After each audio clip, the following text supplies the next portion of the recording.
I often mentor PhD students and postdocs as well, and those are really two critical phases of development for people who want to do academic research. Everyone's trying to acquire these critical skills of how to sustain their work, how to explain their work, how to have an impact. So I feel like the Friends of Brain Health has afforded some of our young scholars just a chance to, firstly, develop a project that would be meaningful, and then be able to communicate that, and also collect data and carry it out. The focus for this event today is really to hear from some of the alumni of this program and get to realize kind of what it's meant for them specifically and how it's helping their career. In the first study, what I wanted to do under my mentor is, I want us to see if there is any early markers other than amyloid and tau that can help differentiate as the individuals are transiting from normal healthy controls to Alzheimer's disease. There were novel technologies that was coming up, like MRI technologies that were coming up at that point, and we had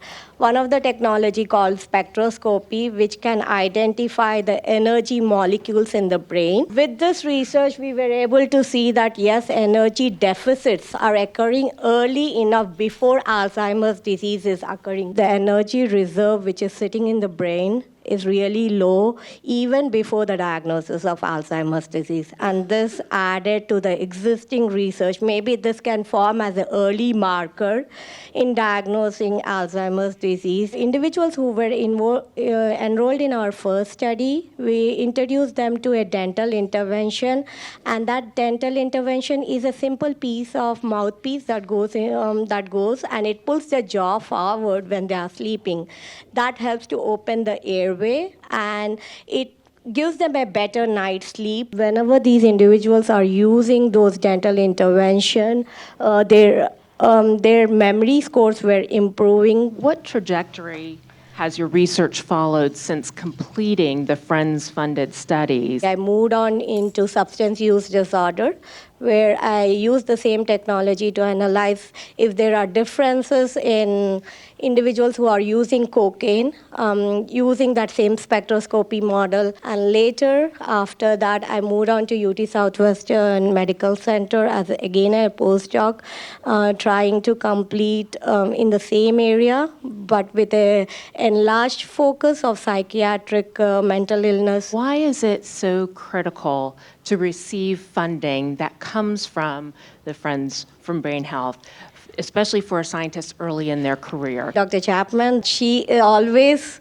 pushed the boundary beyond the limit that you can explore anything that you want to do. And it took me so many years to pacify her that I want to do this.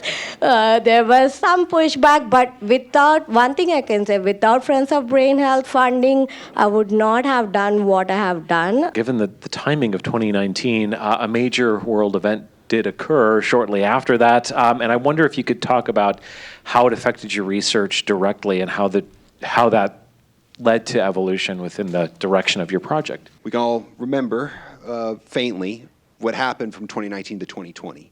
And so we've done all this preparatory work. We were all ready to go to run this study. 2020 happens. I'm just kind of scrolling through my news feed, and I noticed within about a month or two, I was perplexed about how health measures that were being rolled out, let's say about social distancing, wearing masks, and later with vaccines, how almost the moment the words were uttered, it became a sort of political football. I wrote up a proposal and said, well, what if we try to understand the underpinnings of political ideology and extremism? If you could outline just like what you discovered and how the results are meaningful. What I found was really striking is how the way someone thought in terms of their reasoning capabilities, that was less informative of whether or not they were likely to have a political view of one sort or another, a flavor of extremism or not. Well, I wanted to find out, well, what could be influencing these metacognitive markers? Is it a skill that you can train up, or is it a trait? Some of us are just blessed with better metacognition. Can you talk a little more about your current trajectory, what you're up to now, and kind of what you've done since the Friends of Brain Health Award? The essence of what my career is all about right now, looking at this issue we call cognitive warfare, how political campaigning and influence campaigns on especially social media, which is sort of the battlefront for cognitive warfare, is used to destabilize democracies and democratic institutions, understanding, well, how does this happen? Like, what are the mechanisms by which this happened? One of my other colleagues, Leanne Young, also has been affiliated with Center for Brain Health, Brain Performance Institute. She and I have been teaming up recently on this issue. And what we're discovering is, as you look at the stories of people who used to be political extremists, right? Maybe even belonging to hate groups. Once they become apostates, once they leave those hate groups, they turn a new leaf, and they're trying to live a different, more reflective life. What they talk about is how, from the very start, it was a sense of purpose and meaning and connectedness. We are having to take the best of our skills, as best we can muster them, to see, well, how do you measure these sorts of constructs? How do you measure whether or not someone has a sense of purpose or a sense of meaning in their life? You know how influential this is at the nexus of human behavior, but it really is straining us in a very exciting way as a worthy challenge. If somebody really feels like there's a lack of that or a dearth of that in their life, give someone a sense of direction so they can find an alternative outlet. What's interesting about that is this data showing that, yes, you want to reach people on that hardware level, right? Even think cognition, even the metaphor itself speaks to the mechanical gear-like aspect of how our mind works, right? But we also understand there's these other aspects of who we are that really animate us when we get up in the morning, that sense of why am I here and what am I doing with all my efforts and energies. Can you comment on the importance of having had the funding and being able to lead a project early in your career? What did that mean to you? It is so essential as a research scientist to be able to talk to those outside of your own insular group. Sure, it's an important facility to be able to talk to fellow scientists and be persuasive. Many of the grant funding opportunities involve having to have a real alacrity with that kind of language. But to be able to talk to non-scientists and be able to bring them on board, make sure that this is a multi-front effort. So I'm actually a speech pathologist by training. In addition to being trained in speech and language intervention, we're also trained in cognitive intervention. And that'll mean that someone might have had a stroke or a traumatic brain injury, and you are working with them to recover cognitive function. Well, at the same time, I started working here at the Center for Brain Health and was exposed to all different sort of unique populations. They were undergoing maybe an ongoing health condition or managing some other sort of medical condition that they found was resulting in this sort of foggy thinking, right? A lot of times you'll hear it just takes more energy and more effort to do what I was able to do not that long ago. The first study was centered around bipolar people.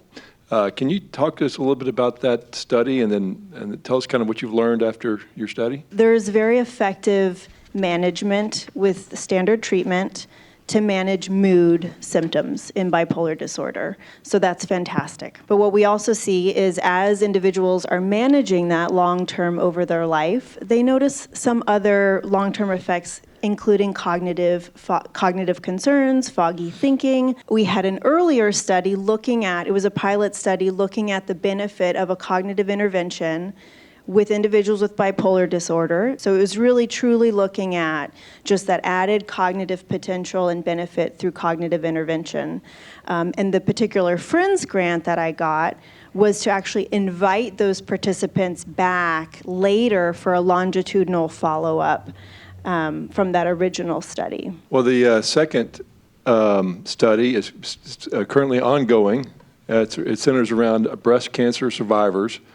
So can you just tell us a little bit about your study, and then since it's ongoing, kind of how your study's evolved over time? With these increased survivorship rates, a lot more focus being looked towards the quality of life and that ongoing survivorship experience.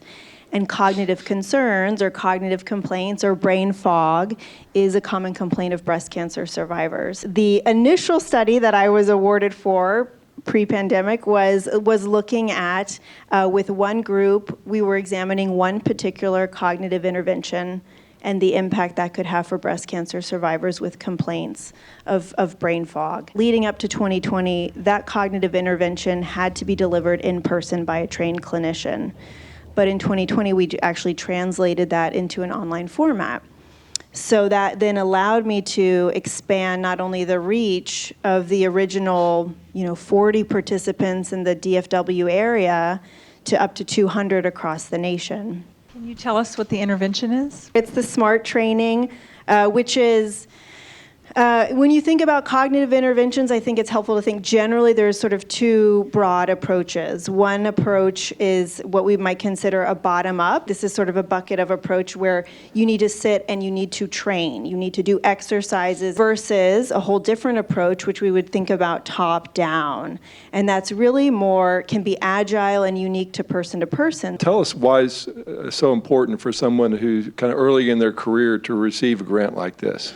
Yeah, I think with many careers, right, there's no experience like being thrown into it and having to write it up, essentially pitch it, think of a budget, and then do it. I had started off here at the Center for Brain Health already, so had been fortunate enough to work in research, but it was the Friends grant that really allowed me to have ownership of a study. You know, you think about planting seeds, and now you get to see the harvest of what happens when you invest in our young scientists to bring brain health forward. Every single day, purpose matters because it's part of our brain health project and part of what drives you forward, and it's so much more important than memory. We value memory, and memory's good, but oh my gosh, connectedness drives your brain health.